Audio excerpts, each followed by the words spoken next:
Hey everybody, long time no see. Been a while since I posted a video. Been busy with the house. Had a lot going on. I had a week off of work last week, but we was getting a lot of stuff done with the new house and a few odds and ends. The Buick, I took it to a car show. It overheated on me a little bit. It got so hot that it puked power steering fluid. Never had that happen before, but I think it's okay. I was idling in traffic to get into the car show for a good 30, 40 minutes, and right at the end, it got hot on me, so I shut it off and coasted into a parking spot. I let it sit for a good 3 hours. I checked the oil, it was still full, it was clean.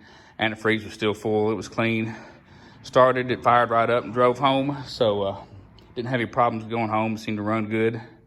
So I think it's gonna be okay, but be safe. I'm gonna go ahead and drain the radiator and flush it out and put new antifreeze in it and go ahead and change the oil too while I'm at it. So I think the Buick's okay, but if you saw that picture I posted yesterday on here, you saw my truckload of goodies. So I'm gonna go through it real quick. I had a friend, he passed away from colon cancer last year, and he had a bunch of old cars, a bunch of stuff, and the guy that got his land and all of his property knew that I knew him, and knew I knew about all his cars, so I helped him get his cars sold and priced them and everything. He got them all gone. It was a 50 Chevy Fleetline 4-door, like the aerodynamic back looking one, and a 47 Ford 4-door sedan. Had a nice little Mercury flathead in it. Sounds good. It's lowered down a little bit. And he had a 40 Ford Deluxe 2-door sedan that was in pieces, but it was a good solid Western car. We got them all sold, and he let me have the rest of the junk out of the shed because he didn't want to do anything with it. He's a farmer. He doesn't mess with cars. He didn't feel like trying to sell all this stuff. So I'll show you my pile here. I think this is just your run-of-the-mill T5 transmission.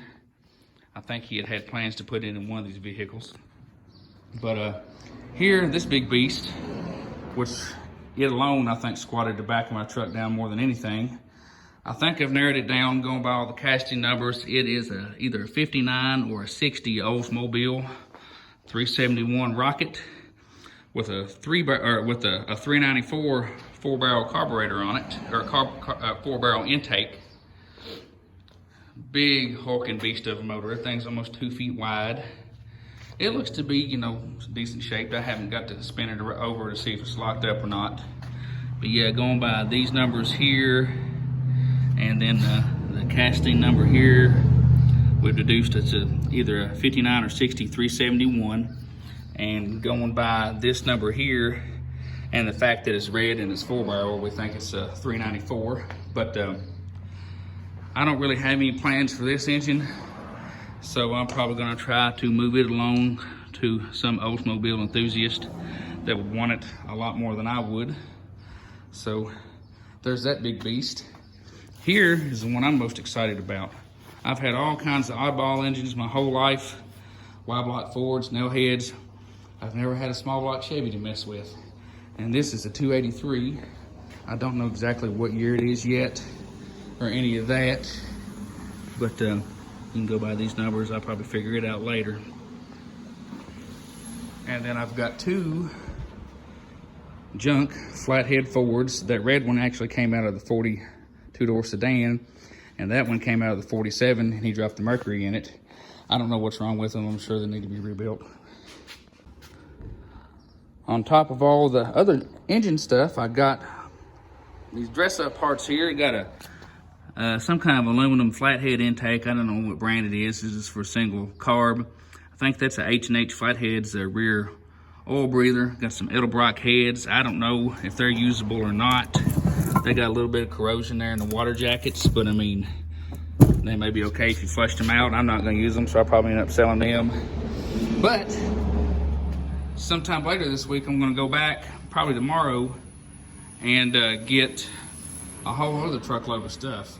Trim off all kinds of old cars, some more carburetors, little bumperettes and stuff like that, and a few odds and ends. So once I get everything together, I'm gonna have me a little swap meet and make some money to buy stuff I really need, like Buick parts. I'm really excited about this small block though. I've been wanting one to mess around with for a while. 283 is a cool engine. I think it may be front or side mount, possibly. No, it's just side mount. But I've got a box of parts over here for it too. Got a water pump, harmonic balancer, a few pulleys and odds and ends. But I mean, I like small blocks because you can find things for them anywhere. And I'm seriously thinking about just getting me a 350 turbo transmission and sticking this engine and that transmission in this truck and selling that Y block up there because I don't know much about it.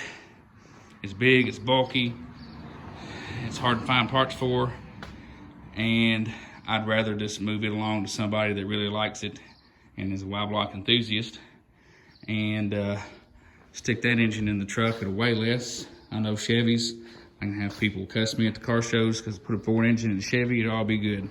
But anyway, one more look at my part one of my junk haul here. Anybody needs any flathead parts, hit me up, I've got them. Need a 371 Oldsmobile, I have it. And hopefully soon I'll shoot another video of the house. We've got a lot done on it. But until next time, we'll see you guys later. Thank you for watching.